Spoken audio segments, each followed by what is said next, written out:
If you want to cancel your Peacock subscription, follow these simple steps to ensure the process is completed smoothly. Step 1. Log into your account. Visit the Peacock website or open the Peacock app. Enter your login credentials to access your account. Step 2. Navigate to account settings.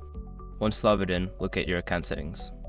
This is usually found in the upper right corner of the screen, often represented by your profile icon or name. Step 3. Select subscription detail.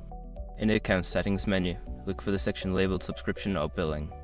Click on this option to view your subscription details. Step 4. Choose cancel subscription. Within the subscription details, you should see an option to cancel your subscription. Click on this option and follow any prompts that appear to confirm your cancellation. Step 5. Confirm cancellation. After completing the cancellation process, you should receive a confirmation email or notification. Make sure to check your email for this confirmation to ensure your subscription has been successfully cancelled. By following these steps, you can easily cancel your Peacock subscription. If you have any issues, consider reaching out to customer support for assistance.